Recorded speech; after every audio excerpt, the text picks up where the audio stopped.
Um crime perfeito. Até os dias atuais, o caso do assassino do Zodíaco permanece sem resolução. A polícia não conseguiu identificar o número exato de vítimas, a identificação do autor dos crimes e nem foi capaz de decodificar as cartas misteriosas do serial killer que gostava de provocar as autoridades. O que se sabe é que ele fez 7 vítimas da região norte da Califórnia, Estados Unidos, durante 10 meses no final dos anos 1960. As pessoas eram normalmente jovens que estavam entre 16 e 29 anos e foram baleadas ou esfaqueadas pelo Zodíaco. O psicopata abordou moças que tinham furado o pneu de seus carros e esperavam por ajuda. Casais sozinhos em lugares praticamente desertos e até o taxista, que foi a última vítima identificada da série de crimes. Aterrorizando os Estados Unidos com suas cartas em código, o serial killer não deixou rastros em nenhum de seus crimes. Conheça agora a história do assassino do Zodíaco, que nunca foi identificado. Eu sou o Sidney Góes e você está no Placebo. Vem comigo, que no caminho eu te explico.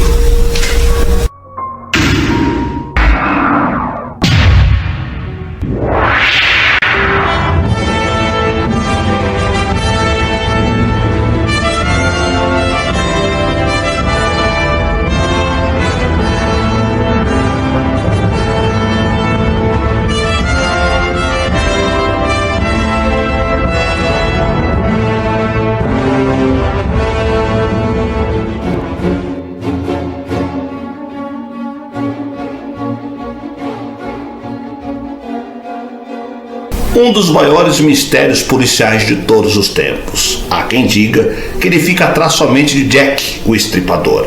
Comprovadamente, ele é responsável por 7 mortes ocorridas na Califórnia, nos Estados Unidos, no final dos anos de 1960. Ainda assim, ele se dizia responsável por tirar a vida de 37 pessoas. Eis outra face curiosa desse sanguinário. Aliás, ele se comunicava por meio de cartas cheias de enigmas que enviava a jornais locais. Alguns desses enigmas não foram decifrados até hoje. O fato é que Zodíaco, apelido que deu a si mesmo, ainda é um completo desconhecido. Devido à sua popularidade, muita gente chegou a se entregar à polícia dizendo ser o criminoso. Mas o verdadeiro Zodíaco ainda não foi capturado.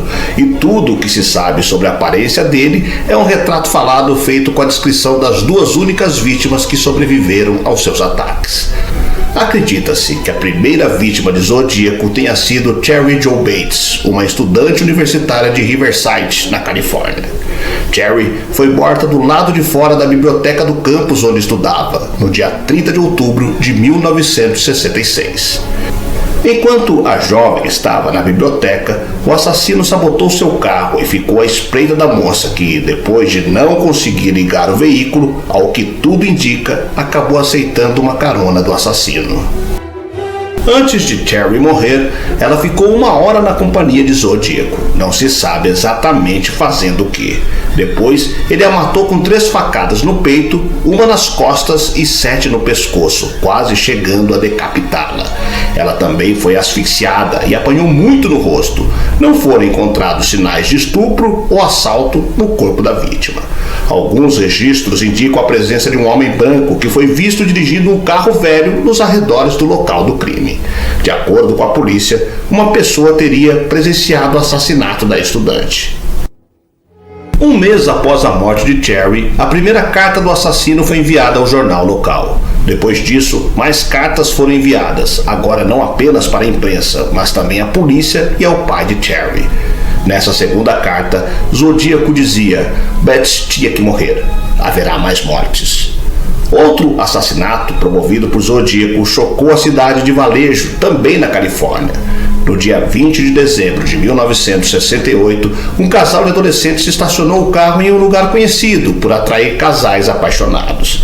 Lá, Zodíaco atirou contra a cabeça de David Faraday, enquanto ele ainda estava sentado no carro. Depois, atirou 5 vezes contra Beth Dawn Jensen, quando ela estava do lado de fora do veículo, provavelmente tentando fugir. A polícia acredita que Zodíaco atacou outro jovem casal no dia 4 de julho de 1969. Michael Maju e Darlene Ferrin estavam em Valejo quando foram baleados. Maju sobreviveu, mas sua namorada morreu na hora. Nesse período, Zodíaco escreveu mais cartas para jornais da região, repassando alguns detalhes do crime.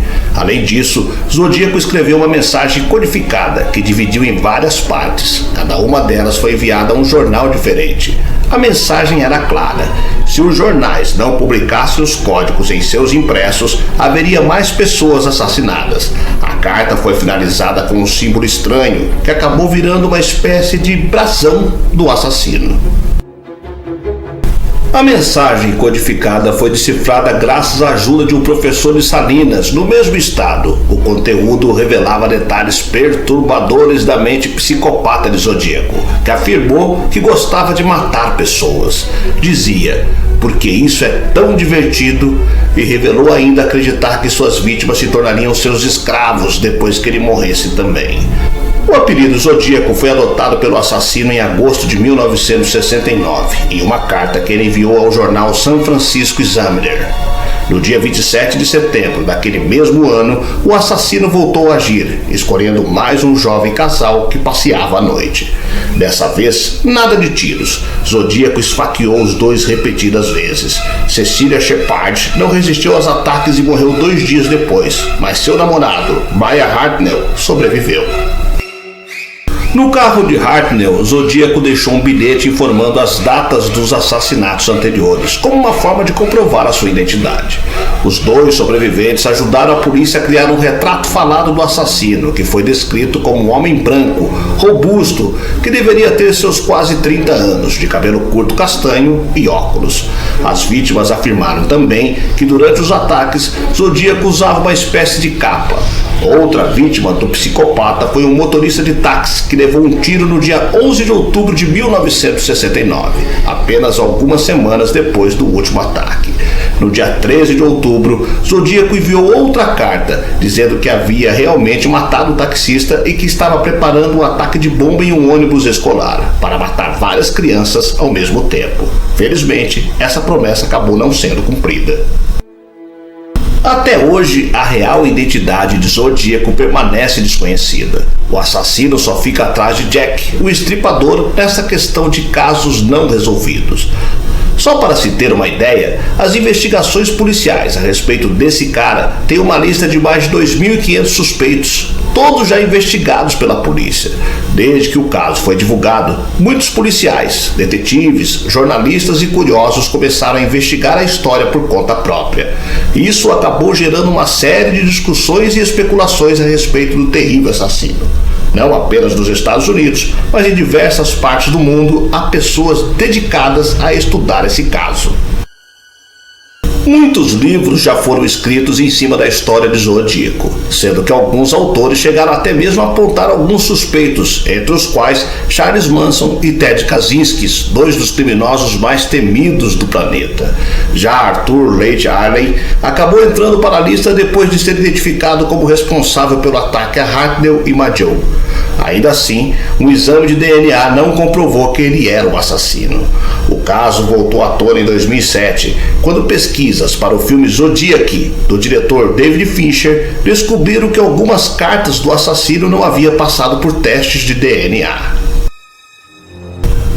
Zodíaco voltou à mídia quando o escritor Gary L. Stewart, autor do livro O Animal Mais Perigoso de Todos, em uma tradução livre, disse ser filho do polêmico assassino. Segundo Stewart, a descoberta foi feita depois que o autor resolveu ir atrás de seu pai biológico. De acordo com o relato do autor no próprio livro, há comprovação forense de que o assassino é seu pai. Além disso, ele diz ter informações chocantes a respeito da personalidade fria e doentia de Zodíaco. Antes de Stewart, outras pessoas já haviam afirmado ter uma relação de parentesco com o assassino. Em 1991, um advogado de São Francisco alegou que seu irmão já morto, Jack Stedman Beeman, era o assassino, mas nada nunca foi comprovado. Os recados enviados pelo assassino eram sempre pretensiosos, cruéis e em alguns casos descreviam os crimes com uma frieza quase inacreditável. Esse psicopata, o assassino do Zodíaco, matou todas as suas vítimas a sangue frio e sem deixar pistas, e nunca foi descoberto.